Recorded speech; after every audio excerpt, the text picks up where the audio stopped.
നമസ്കാരം. വാണിയപ്പാറ ഉണ്ണിയേശു പള്ളി സെമിത്തേരിയിലെ 38 നമ്പർ കല്ലറയുമായി ബന്ധപ്പെട്ട് ദിവസങ്ങളായി നിലനിന്നിരുന്ന ആശങ്കകൾക്കും ദുരൂഹതകൾക്കും വിരാമം. കല്ലറയിൽ മൂന്നാമതൊരു മൃതദേഹം ഇല്ലെന്നാണ് പരിശോധനയിൽ വ്യക്തമായത്. റവന്യൂ, പോലീസ്, ഫോറൻസിക് ഉദ്യോഗസ്ഥരുടെ നേതൃത്വത്തിൽ നടത്തിയ ശാസ്ത്രീയ പരിശോധനയിൽ കല്ലറയ്ക്കുള്ളിൽ 2 മൃതദേഹങ്ങൾ മാത്രമാണുള്ളതെന്ന് സ്ഥിരീകരിച്ചു.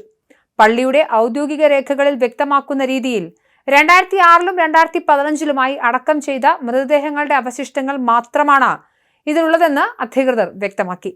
ജൂൺ 13-നാണ് നാടകീയമായ സംഭവങ്ങളുടെ തുടക്കം. പള്ളിയിലെ 38 നമ്പർ കല്ലറയിൽ പുതിയൊരു മൃതദേഹം കൂടി സംസ്കരിക്കുന്നതിനായി മുകളിലെ കോൺക്രീറ്റ് സ്ലാബ് മാറ്റിയപ്പോഴാണ് ഉള്ളിൽ അസ്വാഭാവികമായ രീതിയിൽ മറ്റൊരു ശവപ്പെട്ടി കൂടി അധികൃതരുടെ ശ്രദ്ധയിൽപ്പെടുന്നത്.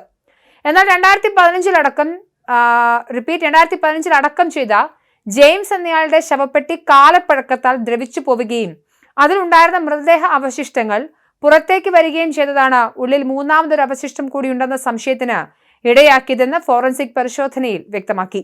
സാധാരണഗതിയിൽ ഒരേ കല്ലറയിൽ വീണ്ടും സംസ്കാരം നടത്തുമ്പോൾ പഴയ അവശിഷ്ടങ്ങൾ മാറ്റി മരപ്പൊടിയിട്ട് പട്ടുവിരിച്ച ശേഷമാണ് പുതിയ പെട്ടി വയ്ക്കാറുള്ളത്. എന്നാൽ ഇവിടെ അവശിഷ്ടങ്ങൾ ചിതറിക്കിടന്നതാണ് ആശയക്കുഴപ്പം സൃഷ്ടിച്ചത്. പള്ളിരേഖകൾ പ്രകാരം 2006 അടക്കം ചെയ്ത മറിയക്കുട്ടി, 2015 അടക്കം ചെയ്ത ജെയിംസ് എന്നിവരുടെ മൃതദേഹങ്ങൾ മാത്രമാണ് ഈ കല്ലറയിലുള്ളത്. രേഖകളിലില്ലാത്ത മൂന്നാമതൊരു അജ്ഞാത മൃതദേഹം കൂടി ഉണ്ടെന്ന സംശയം ഉണർന്നതോടെ പള്ളി വികാരിയും വിശ്വാസികളും പോലീസിനെ സമീപിക്കുകയായിരുന്നു. തുടർന്ന് സെമിത്തേരിക്ക് ചുറ്റും ടാർപോളിൻ കെട്ടിമറിച്ച് പോലീസ് കാവൽ ഏർപ്പെടുത്തി. Thalassery RDO, Peravoor DYSP, forensic വിദഗ്ധർ, പോലീസ് സർജൻ എന്നിവരടങ്ങിയ പ്രത്യേക സംഘം 9 സാക്ഷികളുടെ സാന്നിധ്യത്തിലാണ് കല്ലറ തുറന്ന് പരിശോധിച്ചത്.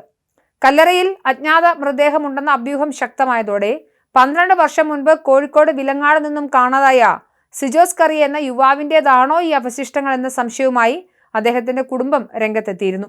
ഇതേ തുടർന്ന് കോഴിക്കോട് നിന്നുള്ള പോലീസ് സംഘം പള്ളിയിലെത്തി വിവരങ്ങൾ ശേഖരിക്കുകയും ചെയ്തു.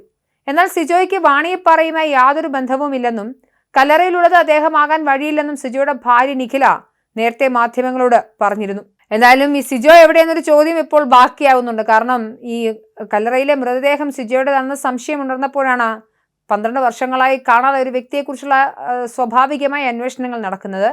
അപ്പോൾ പിന്നെ സിജോ എവിടെ, അതിൽ അന്വേഷണത്തിൽ പോലീസിന് എന്താണ് കണ്ടെത്താൻ സാധിച്ചെന്നൊരു ചോദ്യം ബാക്കിയാവുന്നുണ്ട്.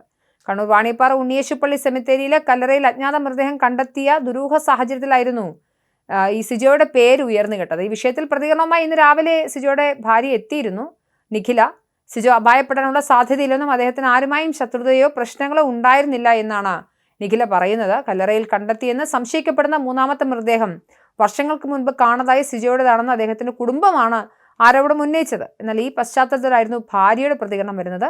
12 വർഷമായി സിജോ നാട് വിട്ടുപോയിട്ട് 6 വർഷം മുൻപ് അദ്ദേഹത്തെ കാണാനില്ലെന്ന് കാണിച്ച് കുറ്റ്യാടി പോലീസിൽ പരാതി നൽകി. സിജോയ്ക്ക് വാണിയപ്പാറ പ്രദേശവുമായി യാതൊരു ബന്ധവുമില്ല. ആരെങ്കിലും അദ്ദേഹത്തെ അപായപ്പെടുത്തിയാൽ തന്നെ അത് വിലങ്ങാട് ഭാഗത്ത് മാത്രമേ സാധ്യതയുള്ളൂ. മദ്യപിക്കുന്ന ശീലമുണ്ടായിരുന്നു എന്നതൊഴിച്ചാൽ മറ്റ് പ്രശ്നങ്ങളൊന്നും അദ്ദേഹത്തിന് ഉണ്ടായിരുന്നില്ല എന്നും ഭാര്യ പറയുന്നുണ്ട്.